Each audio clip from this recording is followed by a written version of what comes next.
So hello and warm greetings to all. My name is Tom McCullough, and I am the Assistant Archivist of the Moravian Archives in Bethlehem, Pennsylvania. I want to thank you for joining us today on Zoom to hear the presentation, Highlights from the Zinzendorf exhibit, which takes a closer look at items currently on display here in conjunction with the Zinzendorf in America exhibit. We are grateful to the Consulate General of the Federal Republic of Germany, New York, for their kind support of this exhibit. Count Zinzendorf, founder and leader of the renewed Moravian Church, visited North America from December 1741 until January 1743. During this time, he visited colonists throughout eastern Pennsylvania, preached wherever he had an opportunity, conducted synods, traveled among American Indians, and organized Moravian congregations in places such as Bethlehem, Philadelphia, and Nazareth. In January of 1743, he and his travel company sailed back to England. Zinzendorf hoped to eventually return to America and live in Nazareth, where a large residence was built for him. However, he never came back. Zinzendorf died in Herrnhut on May 9, 1760, less than 3 weeks before his 60th birthday. Though Zinzendorf never returned to Pennsylvania, various items related to his life are still preserved today in the Moravian archives, many of which on display for the first time in the Zinzendorf in America exhibit. Our presenter today is Dr. Paul Peucker. Paul served as archivist of the Moravian Archives in Herrnhut, Germany from 1996 to 2004. Since 2004, Paul has served here as archivist and director of the Moravian Archives in Bethlehem, Pennsylvania. Please join me in warmly welcoming our presenter, Dr. Paul Peucker. Hello, everyone. I'm glad to see so many people here. And let me share my screen here. All right. So today I'm going to take you on a tour of the Zinzendorf exhibit. This exhibit, Tom told you already, has been made possible thanks to the kind support of the Consulate General of the Federal Republic of Germany in New York. The exhibit opened on October 20th, and several people have been able to see the exhibit, but not everybody lives here in the Lehigh Valley, and many people are staying inside during the current pandemic. That is why we are offering you this online view of the exhibit. In this exhibit, we are showing traces left by Zinzendorf in America, objects that remind us of his visit to Pennsylvania, items passed down within his family, and artifacts acquired by the Moravian Archives. We are grateful to have a loan from the Moravian Historical Society in Nazareth, Pennsylvania, and a digital loan from the Unitätsarchiv in Herrnhut, Germany. Many of the artifacts in this exhibit are shown to the public for the first time. You will see that we have many objects relating to Zinzendorf that you would not expect to find here in Bethlehem, but rather perhaps in Herrnhut. These artifacts were handed down in the Zinzendorf family. I will explain that later on in my presentation.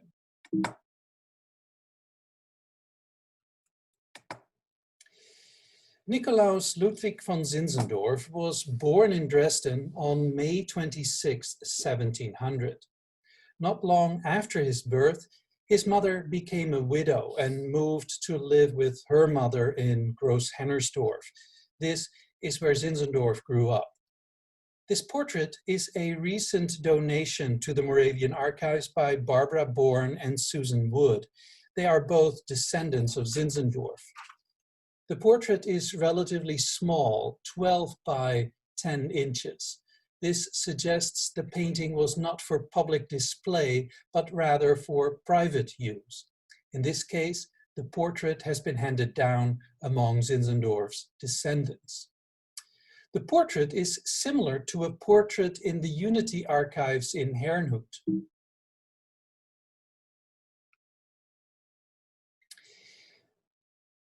The portrait in Herrnhut, you see that on the right. This portrait has the name of the artist in the lower left corner, Krügelstein, and we assume that Christian Ludwig Krügelstein is the painter of the painting that we received. Here you see Central Europe at the time of Zinzendorf's life. The Holy Roman Empire comprised various larger and smaller states. Zinzendorf was born in Dresden, which is the capital of Saxony. To the south of Saxony, we see Bohemia and Moravia, today's Czech Republic. 100 kilometers to the east of Dresden is the area that is important to our story. We see Herrnhut, Groß-Hennersdorf, and Berthelsdorf. And as I said earlier, Zinzendorf grew up in the castle of his grandmother in Groß-Hennersdorf. The oldest piece in our exhibit is this painting of the Zinzendorf family.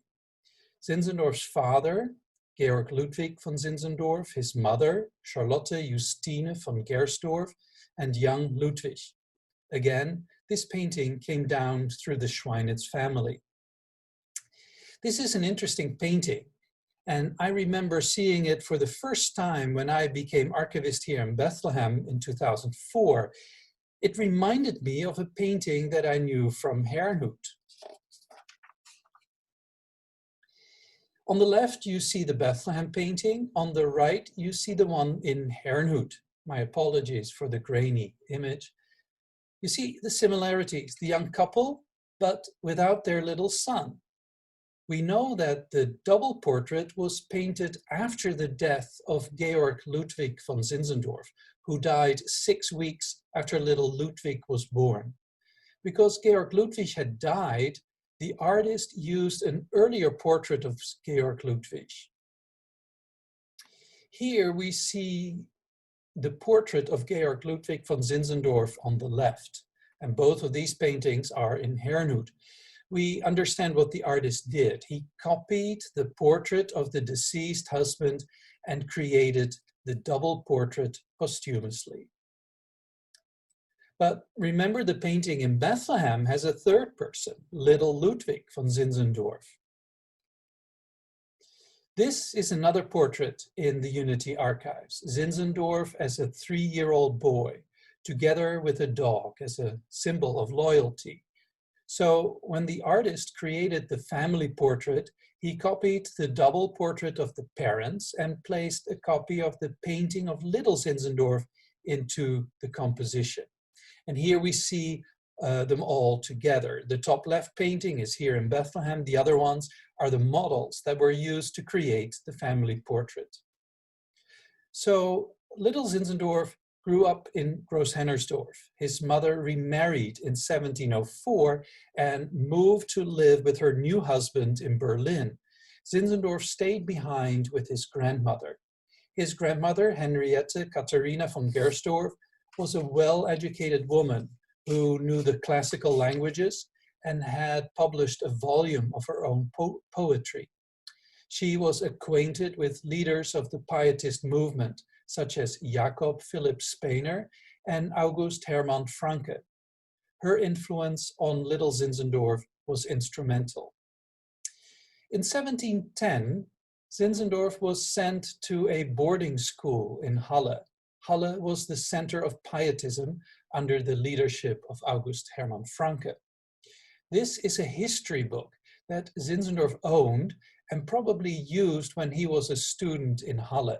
You see his signature in French on the right, Nicolaus Louis, Comte de Zinzendorf et Pottendorf, with the date of July 17, 1710, a month before he left for Halle.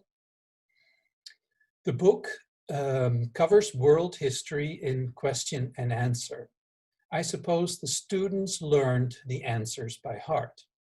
The frontispiece, or the image next to the title, the frontispiece is interesting in this context. We see students lying passively on their back with a funnel in their mouths, while someone, a teacher, pours a liquid into their mouths. The liquid is the knowledge the student can learn from this book. And then underneath the frontispiece, a text says, "Aut sic, aut nunquam," either thus or never, either this way or not at all. I'm not so sure if that is the preferred method to teach children, but the interesting thing is we found this book here in the so-called Congregational Library, the library that was organized here in the 1750s. And we recognized it as a former book that was owned by Zinzendorf by his signature. We see here a spoon and a knife with the initial Z and the year 1722. In 1722, Zinzendorf married Ertmut Dorothea Countess Royce. From a letter from his grandmother, we know that she gave the young couple silver. In a letter from December 1722, she writes to Ertmut, "I wanted to let you know that some necessary table silver will arrive from Augsburg in the next days. They are candle holders and knives and spoons. The salt boxes and more spoons are to come later." Zinzendorf's grandmother mentions she ordered this silver from Augsburg. So we try to confirm that this silver was indeed made in Augsburg.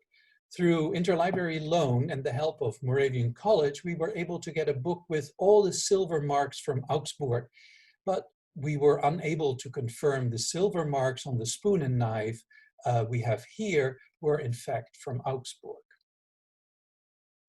Both the spoon and the knife were given to Paul the Schweinitz, who was a minister of the Moravian Church and a descendant of Zinzendorf. He was born in 1863, and as a young man, he went to Germany to study at Halle, the same town where his famous ancestor went to school. During his time in Germany, he visited with many of his German relatives. The silver was given to him by Anna Knote in Görlitz, who was also a descendant of Count Zinzendorf. Zinzendorf himself was related to the Danish royal family. For many years, he had high hopes of his Danish connection. In 1731, he traveled to Denmark for the coronation of Christian VI. The Danish king gave Zinzendorf the Dannebrog order, a prestigious Danish order. In the exhibit, we have the cross that was part of the insignia Zinzendorf received. You see both sides of the cross on the left and in the middle. On the right, you see a portrait of Zinzendorf wearing the cross and the other insignia that are part of the Dannebrog order. And this painting is in Herrnhut. Interestingly, Zinzendorf, to his great embarrassment, was asked to return the order in 1736, only 5 years after receiving the order. This was a consequence of the estrangement between Halle and Herrnhut. The King of Denmark chose the side of the Halle pietists and distanced himself from Zinzendorf. As a result, Zinzendorf was removed from the Dannebrog order. Zinzendorf was very unhappy about this and refused to face reality. The portrait on the right, where we see him wearing the insignia, was in fact done years after he had to return the order. We know this because the painting shows a view of Herrnhut in the center right of the painting. Richard Traeger, who was archivist in Herrnhut until the 1970s, discovered that the view shows Herrnhut during the 1740s and not during the 1730s when Zinzendorf still had the order. So he must have commissioned the artist to portray him many years after he had officially returned the order. But the question is, although the Danish king took the order away from him, did Zinzendorf ever return the insignia? We have catalogued this cross as a replica, but is it actually a replica or is it perhaps the real thing? The Herrnhut archives has the badge of the order and the ribbon with the red borders that you see in the painting. Although the title was taken away from him, Zinzendorf seems to have kept the insignia. Ludwig and Ertmut von Zinzendorf had 12 children. Many of them died before reaching adulthood. Their oldest daughter was Benigna, who was born in 1725. We have this portrait in the exhibit as a digital loan from the Herrnhut archives. Benigna is known in America as the founder of Moravian education. Both Moravian Academy and Moravian College trace their history back to the girls' school she started in Germantown in 1742. Benigna married Johannes von Watteville, and their daughter Anna Dorothea married Hans Christian von Schweinitz. And they lived in Bethlehem during the 1770s and 1780s. And although they returned to Herrnhut, their descendants stayed here in America. Many of the objects that you see in the exhibit were handed down through that branch of the family. Some of the descendants are even watching this presentation right now. This is Zinzendorf's oldest son, Christian Renatus. He was born in 1727, a month after the important August 13th experience in Herrnhut. We purchased this portrait last year at an auction in Berlin. We were in contact with both the archives and the museum in Herrnhut, and both agreed that although they did not have the funds to purchase it, it was important to save this portrait for a Moravian collection. So we were very happy to be able to purchase it. Unfortunately, we do not know anything about its provenance. When it arrived here, it looked like this. It had some obvious damage. Paint was missing and the varnish had darkened. We took it to a conservator in Philadelphia who stabilized the paint, did some infill, removed and then reapplied the varnish. Now it looks like this. The conservator has done a wonderful job, and we are so glad to have this portrait here. It is small, 10 by 9 inches, so it was probably not meant to be used in a choir house of the Single Brothers. Christian Renatus, or Crystal, as he was lovingly called, was very popular among Moravians around 1750, so it is possible one of his many friends owned this painting. We have another portrait of Christian Renatus in our exhibit. This one is much larger, 23 by 27 inches, and also of a better artistic quality. This painting was a gift from Edmund de Schweinitz Brunner, so we can assume this painting was handed down among the Zinzendorf descendants. The painting was preserved in the memory of Pauline Hamilton, wife of the late Bishop Kenneth Hamilton. There's something else that is really interesting about this portrait and the previous portrait that I showed. When you look at the composition of both portraits, they're very similar. Crystal has the exact same posture with his hand pointing at his heart as the seat of his faith. The background is very similar as well.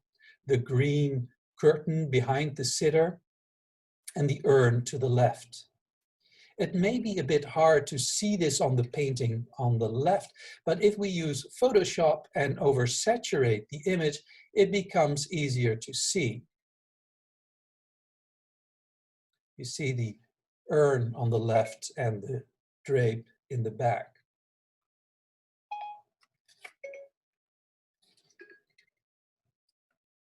Here we have them next to each other. The painting on the left and in the middle is the one that was gifted by the Schweinitz family. The one on the right was the one we purchased in Berlin last year. Based on the lesser quality of the Berlin portrait, we assume it was copied after the painting on the left. And I think it's fascinating to think that 270 years later, these two images are united again on this side of the Atlantic.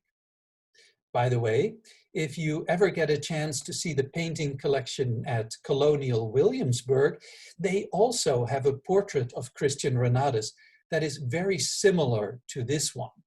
According to the information they have online, their portrait came from the Sievers family in Winston-Salem. also descendants of the Zinzendorfs. As I said, Christel was very popular, but he died young.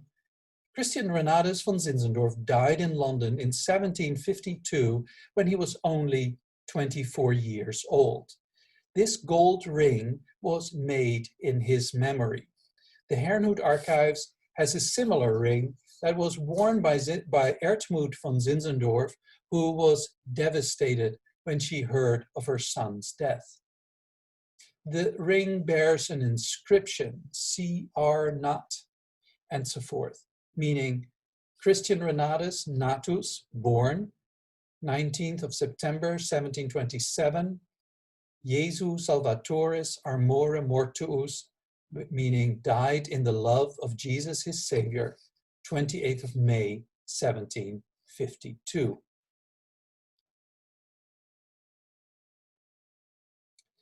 18th century noblemen wore a sword as a symbol of their status, and this was Zinzendorf's sword. A few years back, we had it examined by two separate experts, and both came to the conclusion that the appearance of this sword cane was from the 1800s rather than the 1700s. Does this mean this was not Zinzendorf's sword? I don't think so. What is 19th century about the sword is the knob, the handle, and the sheath hiding the blade. The handle even has the inscription Zinzendorf's sword. We assume that one of Zinzendorf's descendants converted the sword into a sword cane, something that was fashionable around 1800. So the wooden and ivory additions are all of a later date, while the blade itself, we assume, is original. Our last object today is Zinzendorf's personal Bible. It is a German Bible printed in 1724 and given to Zinzendorf in 1745. This is yet another of the valuable objects we are able to show in the exhibit. And let me quickly tell you how we discovered the Bible. Years ago, I went through the Bible collection. We have quite a great number of Bibles at the Moravian Archives. And I looked at each one of them, and I discovered that this one although it was printed in 1724, it had a frontispiece or an image glued into it from 1739. And because of that oddity, I took it to my office and studied it some more. And then I saw that indeed there was an inscription in the Bible that said that this was Ludwig's own Bible. And this was written in Zinzendorf's handwriting. And so again, we had an object from Zinzendorf himself, and later we found in the accession paper that in fact this was given to us in 1931 by Georg de Schweinitz. Zinzendorf died in 1760. His wife Ertmut had died earlier in 1756. After her death, Zinzendorf married Anna Nitschmann. Anna Nitschmann died only 5 days after Zinzendorf's funeral in Herrnhut. They are all buried in Herrnhut. We have 2 copies of this drawing of Zinzendorf on his deathbed. Both came down through the family. The Unity Archives in Herrnhut also has a copy, and I believe the Archives of the Southern Province in Winston-Salem has one too. We see the Count here wearing a white surplice and his bishop's cap. We have many other things in the exhibit, and I hope you will be able to come and see the exhibit. The exhibit will be up through June of 2022, long after we have all been vaccinated. Thank you for listening to me. So if you joined us during the presentation, I'd like to reintroduce and thank our presenter, Dr. Paul Peucker, Archivist and Director of the Moravian Archives in Bethlehem, Pennsylvania. I'm Tom McCullough. I'm Assistant Archivist here, and I've been asked to moderate today's question and answer session. So during this moment of time, please submit your questions into the Zoom chat box. And while we wait for some questions to populate the chat box, Paul, I'd like to first ask you, could you go into the process that went behind selecting items for the exhibit? We wanted to show, thank you, Tom.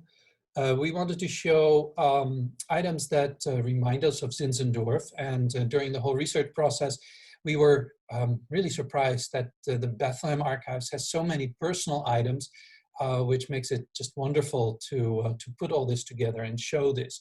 There's many more to see in the exhibit, documents. There's an interesting note that Zinzendorf wrote when he was here, and where Spangenberg had written on the note that he found this among a pile of old papers a couple of years after Zinzendorf had left. That's also a tangible item that we have on display. Thank you for that answer. We had one question appear in the chat, and this question is, what happened to the house that was built for Zinzendorf in Nazareth? And the person who asked the question also commented, very interesting presentation. So thank you for that. In the 1750s, Zinzendorf had the idea that he wanted to return to Pennsylvania, and he let the people here know that he was going to come back and that he wanted to reside in Pennsylvania. So Spangenberg and the other leading Moravians planned to build a house for him in Nazareth. They got the drawings from one of the buildings in Herrenhaag, and they built very similar to that to Zinzendorf's house in Herrenhaag. They built and completed the building, but after completion, Zinzendorf wrote that it looked very nice, but he had changed his mind and he was not coming to Pennsylvania, much to the disappointment of the people here. And then the residence called Nazareth Hall was used as a place of worship for the Nazareth congregation, was used for a boarding school for boys, Nazareth Hall, and today it has apartments in it. Very fascinating, very fascinating. So also in the chat, a Zinzendorf descendant asked, does the archives have any artifacts from Zinzendorf's contact with Native Americans? We have in the exhibit a letter that was written by an American Indian to Zinzendorf. We have some documents that he wrote with plans of what he wanted to do. We have other letters by American Indians, but there's the real object that was given to Zinzendorf while he was traveling around a wampum. That wampum is not here in Bethlehem. I believe it's in Herrenhout.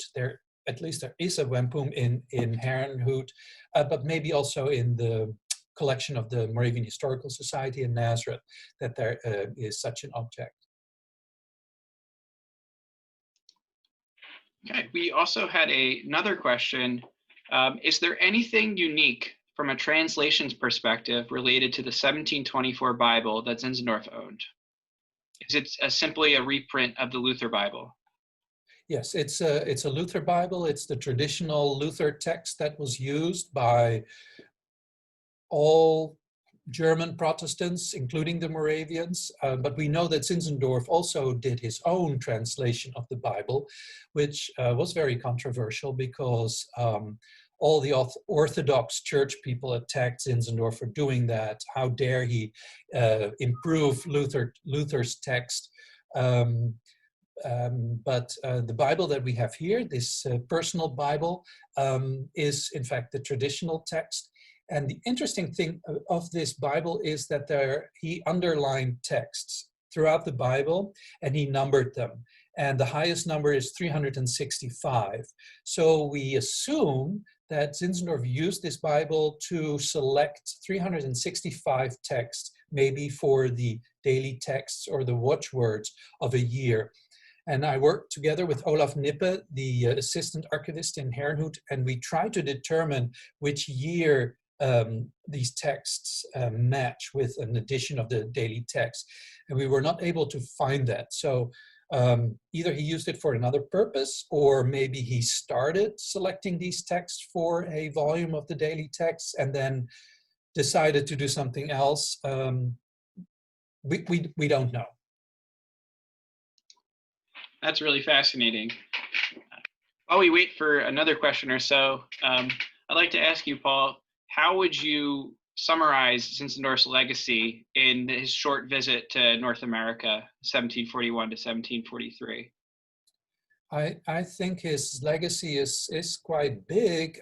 He organized various Moravian churches in the colonies, Bethlehem, Nazareth, Philadelphia.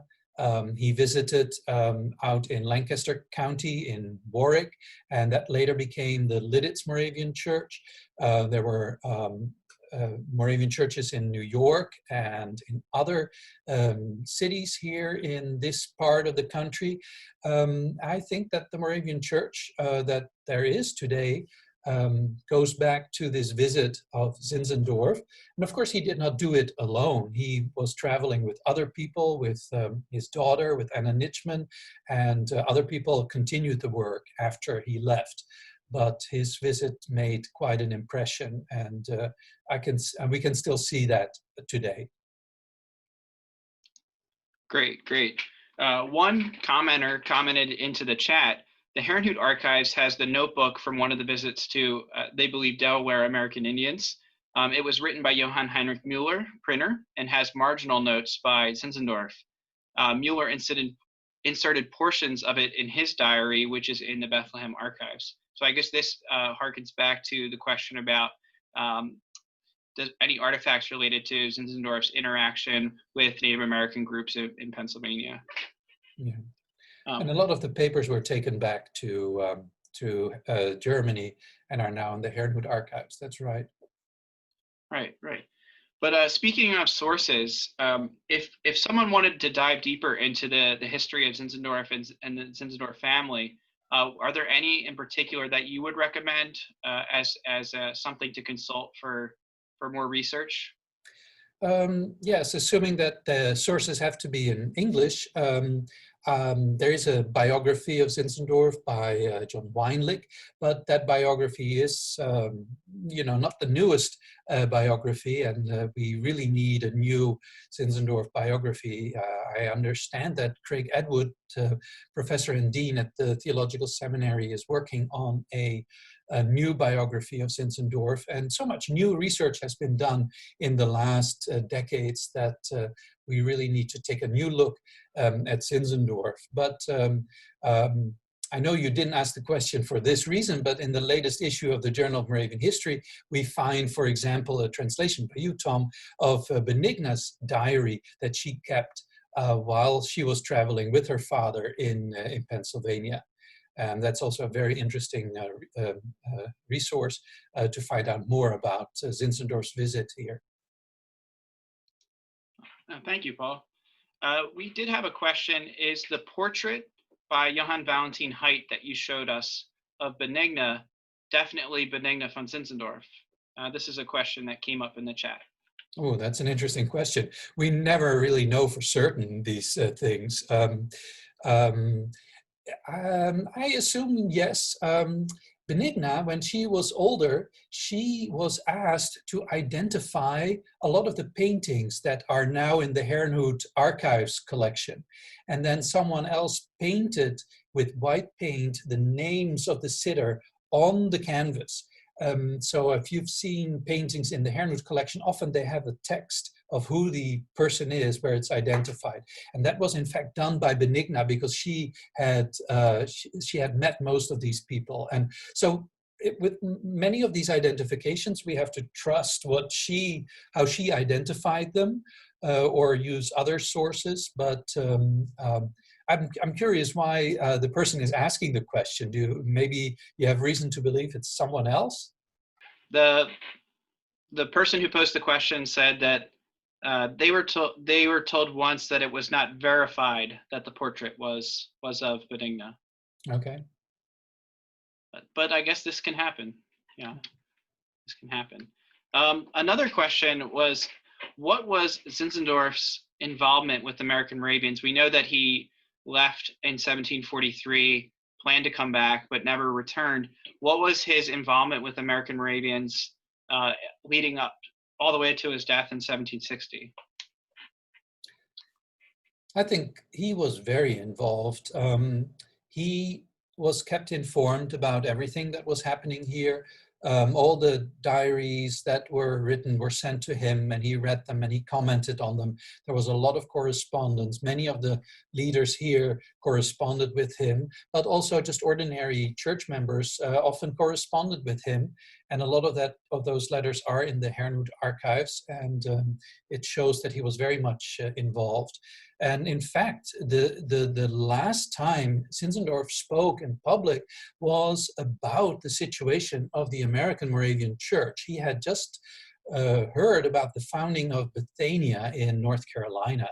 And Bethania was a community, now it's just north of Winston-Salem, that was different than all the other Moravian communities, because in Bethania, half of the population were Moravians, and the other half were colonists who were not admitted to the church. And Zinzendorf got so upset about this, he got really furious that this was abandoning all Moravian principles of living together in exclusive communities where everybody was proven to be a true Christian, and he did not like the idea of letting other people live in the Moravian communities. He was so upset that he never spoke again, and a month later he died in Herrnhut. So that's quite tragic, but he remained very involved, and he had an opinion about everything that was happening here.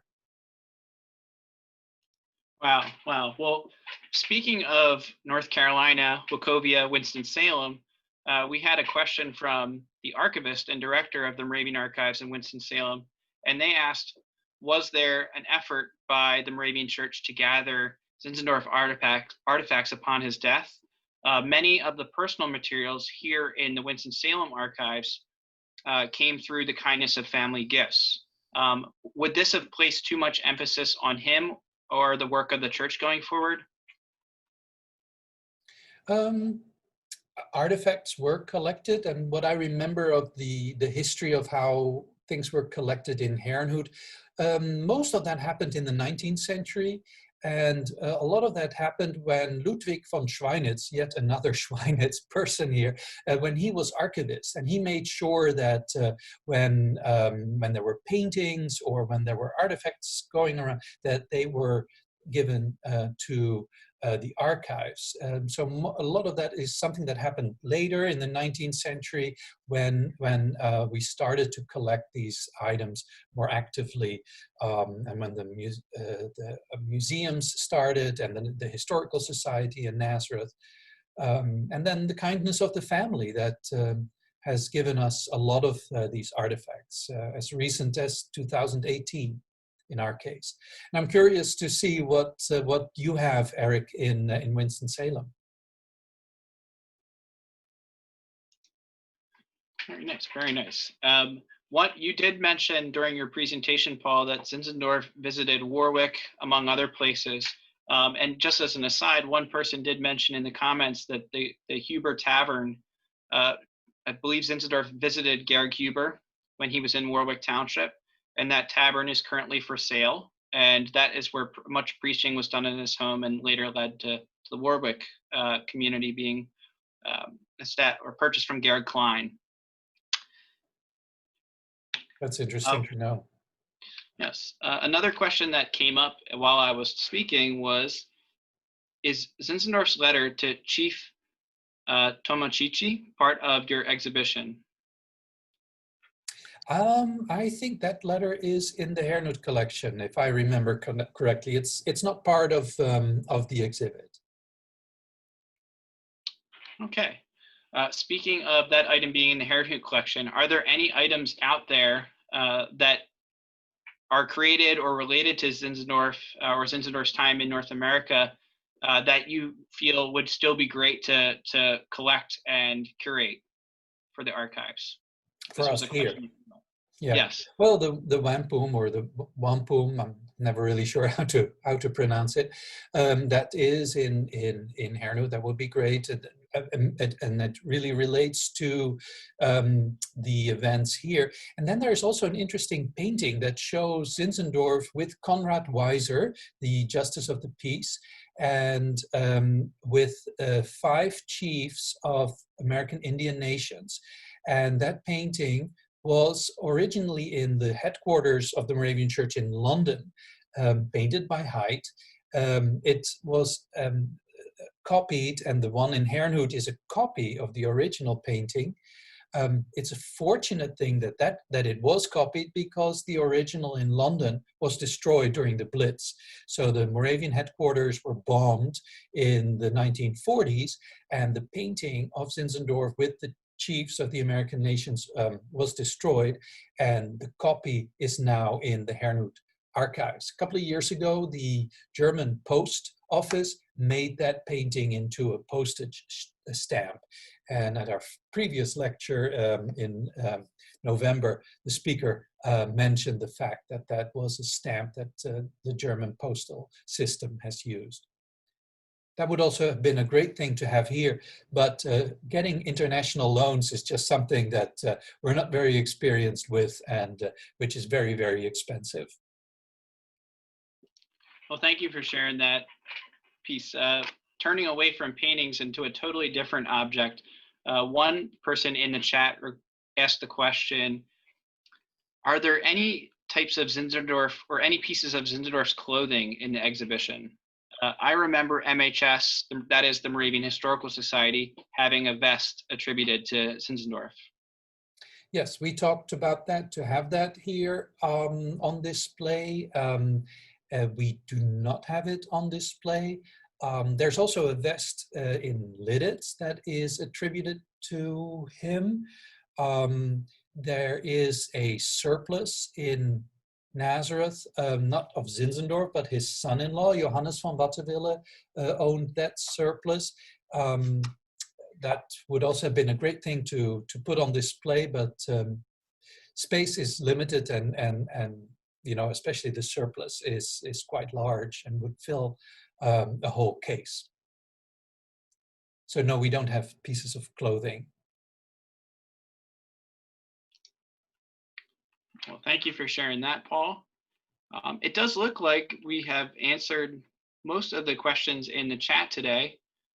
I want to thank everyone for attending and for posing thoughtful questions. I don't know, Paul, if you have anything else more you'd like to say about what you presented today, or something you feel like wasn't asked that you'd like to shed light on.